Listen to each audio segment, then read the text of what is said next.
Stephen King, your favorite novelist and master of modern horror, has written his first motion picture screenplay.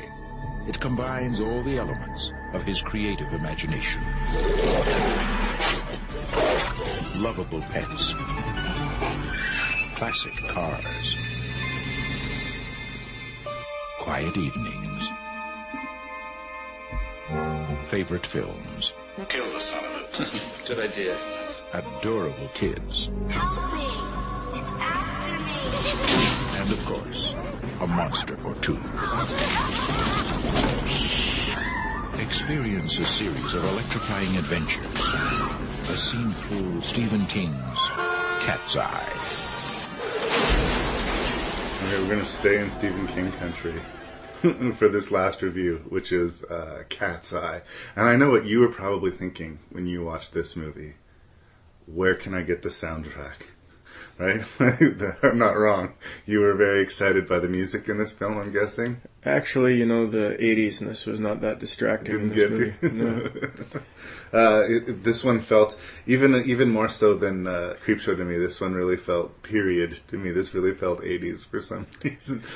Well, maybe that's why it worked for me, because it was clearly set in the 80s, so it would make sense that it had an 80s soundtrack. And this was Stephen King's heyday.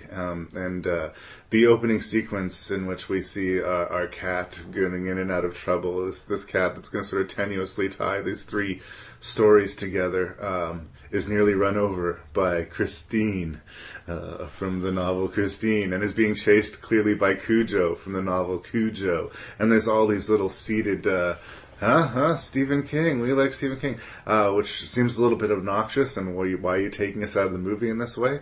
But it's also very fitting, because Stephen King does that shit all of the time in his books. He'll reuse characters from different stories, or, he will reference events from other books. And so, and because it was the sort of title sequence, I kind of let that go. But once the movie sort of settles in, we start seeing these three adaptations of Stephen King stories. The first of which, called Quitters, Inc., Correct. Starring James Woods and Alan King. Jeremy, what did you think of Cat's Eye and, starting with Quitters, Inc.? Okay, well, Quitters, Inc. is about James Woods. I can't remember his character's name, but in any case, he is a smoker who is referred to an anti-smoking clinic, which is staffed by psychos who stalk him and tell him that if he takes another smoke, they're going to electrocute his wife for a little bit. Yeah. And from there, they're going to go to increasingly cruel punishments if inflicted on him. Yes, inflicted on him and his family if he continues to smoke. Yeah. I don't know if it's made clear in the movie, but in the actual story, it's clearly run by the mafia.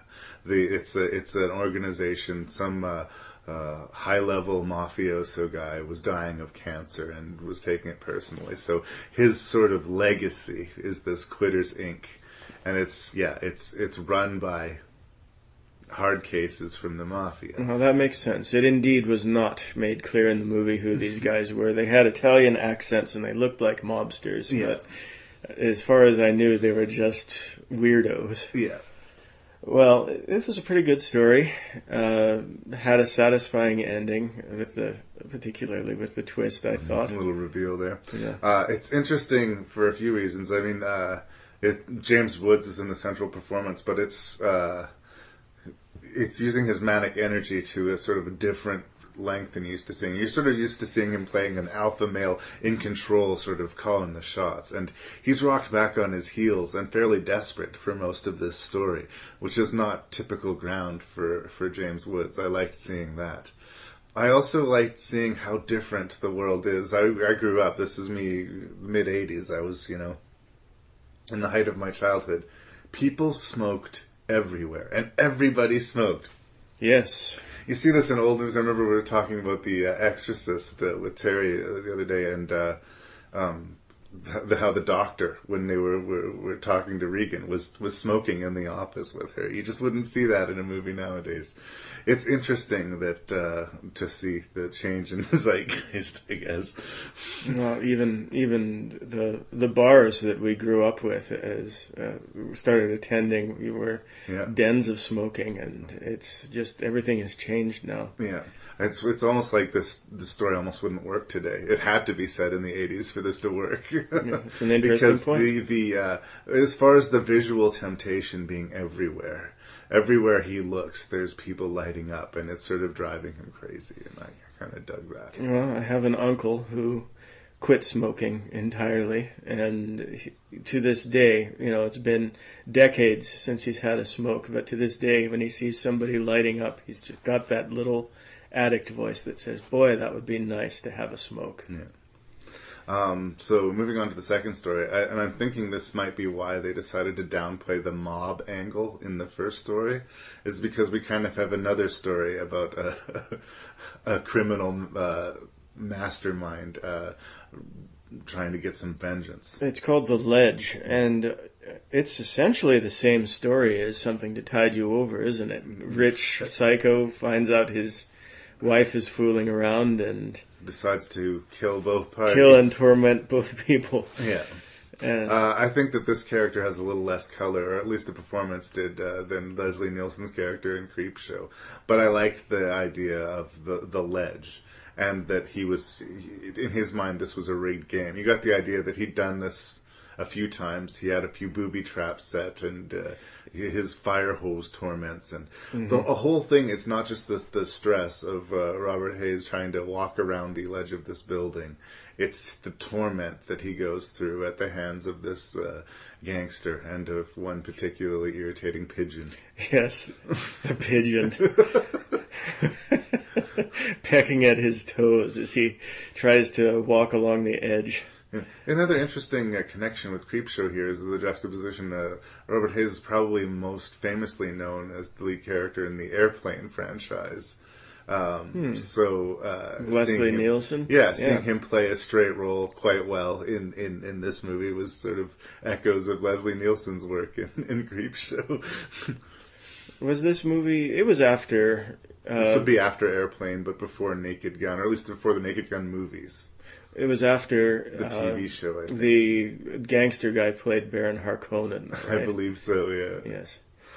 Well, overall, a pretty satisfying story. Once again, not too much bad to say about it. Yeah. Interesting, both of the first stories, again, having to do with the mobs and murder and revenge, or but not a supernatural element, two of them. Until story number 3. Until story number 3. You almost think like they were doing sort of Stephen King straight stories until we get to this third story. And the other interesting thing about the third story is that as far as I know, it's not adapted necessarily from one of his stories. I believe this was just written for the screen. That is correct. Yeah. And Drew Barrymore, who was a big star at the time because of E.T., and who had, before this, done Firestarter, which was an adaptation of another Stephen King book. They try to get her into the other stories here and there. The cat's sort of questing to find her. Yes. But in a way, the film's star, the box office draw to Cat's Eye, was Drew Barrymore. And she does a good performance in the third story, which is General. No, just General. Just General, yes. The cat finds her. She wants to keep the cat. She names it General. And then we find out why the cat has been drawn to her. A hideous, tiny troll is hiding in her wall and menacing her, stealing her breath during the night. And the cat is her nocturnal guardian. Absolutely. It seems like the cat was almost built to do battle with a creature like this. Yes. This is a pretty neat creature, too. It's wearing a medieval jester outfit. Yeah. And it's got a tiny little curved blade as well. Yeah, he looks almost like he could have been like a particularly nasty creature that escaped from the world of Labyrinth.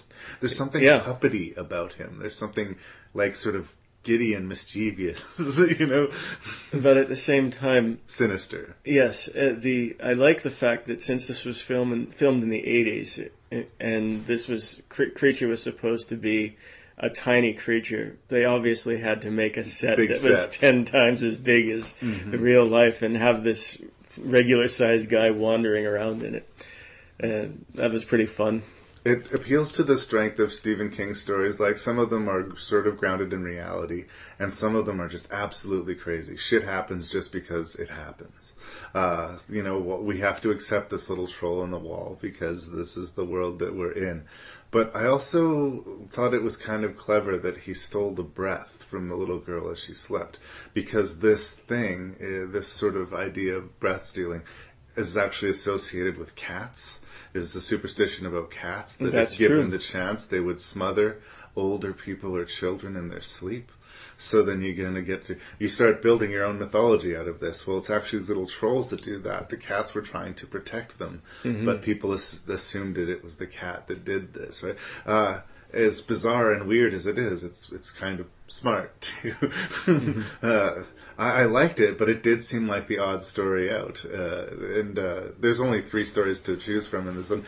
This one obviously was the one they spent the money on, as far as the special effects and the rendering of the creature and the scale of it. Yeah. Yeah.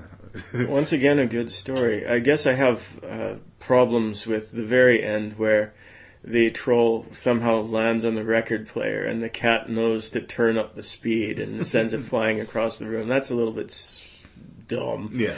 But other than that, a pretty good story and a neat idea for a monster as well. And yeah, it did seem a little bit strange that that there wasn't anything supernatural before this, but on the other hand, you gotta end your show with a bang. Yeah. The through line, I guess, the connection to these 3 stories was just really Stephen King, and like the very thinly thing with the cat being involved in 3 stories. This was a great cat, by the way. I don't know if they used multiple cats. They must have. They almost always do, I think. But this cat, or collection of cats, whatever it was, had a real charisma to it, I have to say. A certain star quality. I'm a cat man. So overall, my opinion of Cat's Eye was that it's just a very solid anthology movie here. You can't really point to one of these stories and say that was weak. Can I ask you something, though? What? Did it scare you? The troll kind of got to me a little bit. That would be one, if it's a complaint. I mean, I do like the movie. I think it's good. It's in the horror section, and I don't know. I wasn't particularly scared by it. Maybe if I, saw it when I was younger, I would have been. But I thought they were interesting stories with nice little twists, and I think that they suited the length well. I think any of those stories stretched to feature length probably wouldn't hold together. But in this little package, they worked fine. But I'd say if you're a Stephen King fan, absolutely. If you want, a good, decent anthology watch, that's good. If you want to be scared, I would maybe escort you over to like the VHS or one of the other ones, Trick or Treat or something like that. Well, perhaps a viewer who is not as jaded as us perhaps would find some of these stories a little bit more frightening. Fair enough. We need to see people's junk getting ripped off in order to be scared. That's how sad and pathetic we are.